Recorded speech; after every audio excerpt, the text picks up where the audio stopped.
Dalam rapat paripurna 20 September 2022, DPR akhirnya mengesahkan RUU Perlindungan Data Pribadi menjadi undang-undang. Direktur Eksekutif Lembaga Studi dan Advokasi Masyarakat Wahyudi Jafar mengatakan, pengesahan ini menjadi cukup bersejarah mengingat panjang dan penuh dramanya proses perdebatan RUU tersebut. Setidaknya sejak diajukan usul inisiatif oleh Presiden pada 24 Januari 2020 hingga kemudian disahkan setelah lebih dari 2,5 tahun proses pembahasan. Menurut Wahyudi, publik sendiri telah menunggu lama hadirnya legislasi PDP yang komprehensif di Indonesia, mengingat karut-marutnya perlindungan data pribadi, salah satunya sebagai akibat sektoralisme hukum PDP yang berdampak pada ketidakpastian hukum dan perlindungan. Pernyataannya kemudian, apakah RUU yang dihasilkan ini dapat menjawab berbagai permasalahan perlindungan data pribadi di Indonesia? Secara umum, membaca substansi materi UU PDP yang disepakati memang telah mengikuti standar dan prinsip umum perlindungan data pribadi yang berlaku secara internasional, terutama adanya kejelasan rumusan mengenai definisi data pribadi, jangkauan material yang berlaku mengikat bagi badan publik dan sektor privat, perlindungan khusus bagi data spesifik, adopsi prinsip-prinsip pemrosesan data pribadi, batasan dasar hukum pemrosesan data pribadi, perlindungan hak-hak subjek data, serta kewajiban pengendali dan pemroses data. Artinya dengan klausul demikian, mestinya legislasi ini dapat memberikan kepastian hukum dan perlindungan hukum yang menyeluruh dalam pemrosesan data pribadi di Indonesia.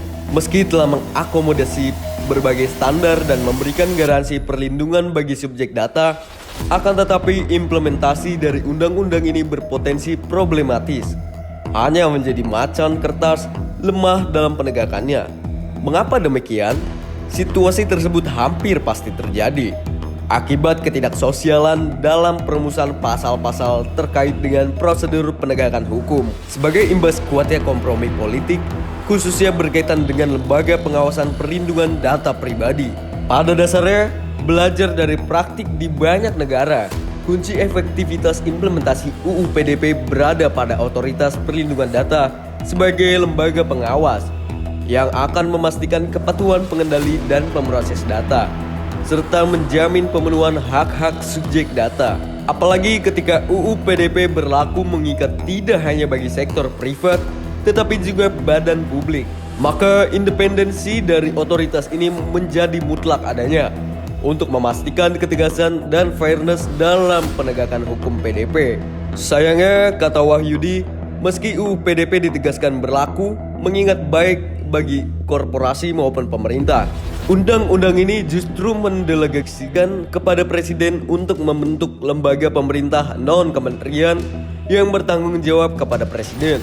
Artinya, otoritas ini pada akhirnya tak berbeda dengan lembaga pemerintah lainnya. Padahal, salah satu mandat utamanya adalah memastikan kepatuhan kementerian atau lembaga yang lain terhadap UU PDP, sekaligus memberikan sanksi jika institusi pemerintah tersebut melakukan pelanggaran. Pertanyaan besarnya, apakah mungkin satu institusi pemerintah memberikan sanksi pada institusi pemerintah yang lain?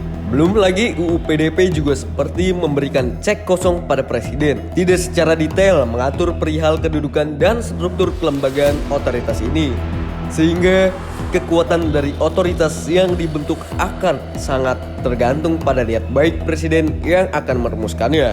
Wahyudi mengatakan kondisi tersebut makin problematis dengan ketidaksetaraan rumusan sanksi yang dapat diterapkan terhadap sektor publik dan sektor privat. Ketika melakukan pelanggaran, bila melakukan pelanggaran, sektor publik hanya mungkin dikenakan sanksi administrasi pada pasal 57 ayat 2. Sedangkan sektor privat selain dapat dikenakan sanksi administrasi, juga dapat diancam denda administrasi sampai dengan 2% dari total pendapatan tahunan pada pasal 57 ayat 3. Bahkan dapat dikenakan hukuman pidana denda mengacu pada pasal 67, 68, 69, dan 70.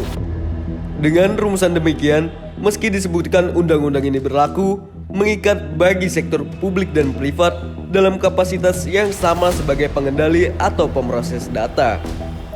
Namun dalam penerapannya akan lebih bertaji pada korporasi, tumpul terhadap badan publik. Risiko overkriminalisasi juga mengemuka dari berlakunya undang-undang ini, khususnya akibat kelenturan rumusan pasal 65 ayat 2, juga pasal 67 ayat 2, yang pada intinya mengancam pidana terhadap seseorang yang mengungkapkan data pribadi bukan miliknya secara melawan hukum. Dalam hukum PDP, pemrosesan data pribadi termasuk pengungkapan sepanjang tidak memenuhi dasar hukum pemrosesan atau persetujuan konsen, kewajiban hukum, kewajiban kontrak, kepentingan publik, kepentingan vital, dan kepentingan yang sah, maka dapat dikatakan telah melawan hukum. Ketidakjelasan batasan frasa melawan hukum dalam pasal tersebut akan berdampak karet dan multitafsir dalam penerapannya, yang berisiko disalahgunakan untuk tujuan mengkriminalkan orang lain. Lebih jauh, selain ragam catatan permasalahan di atas, tantangan besar implementasi UU PDP adalah pada penyiapan dan pembentukan berbagai regulasi pelaksana, mulai dari peraturan pemerintah, peraturan presiden, peraturan lembaga, hingga berbagai paduan teknis lainnya. Detail dan kedalaman dari berbagai peraturan teknis yang dirumuskan akan sangat menentukan dapat berlaku tidaknya undang-undang ini.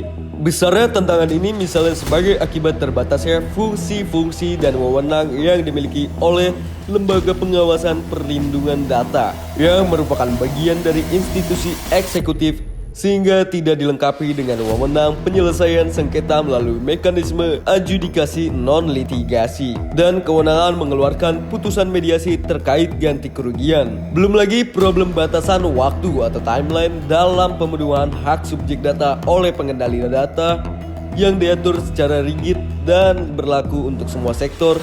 Keseluruhannya dirumuskan 3x24 jam.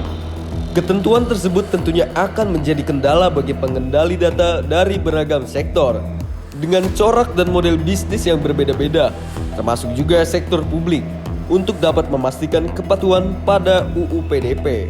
Sebagai penutup, lahirnya UU PDP sebagai legislasi perlindungan data yang komprehensif tentunya bukanlah solusi akhir atas semua persoalan perlindungan data pribadi, termasuk rentetan insiden kebocoran data pribadi. Hadirnya UU PDP ini justru memperlihatkan luas dan dalamnya masalah perlindungan data pribadi di Indonesia yang harus segera ditangani dan diperbaiki dengan mengacu pada UU PDP baru.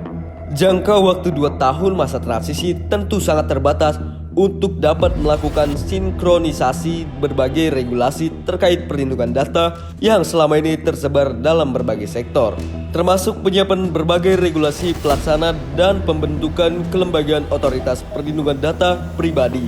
Selain juga menjadi pengendali atau pemroses data, baik sektor publik maupun privat harus segera pula melakukan pembenahan internal untuk memastikan kepatuhan pada UU PDP. Wahyudi menegaskan dengan besarnya tantangan yang demikian diperlukan kepemimpinan politik dari Presiden yang diberikan mandat untuk mengimplementasikan undang-undang ini.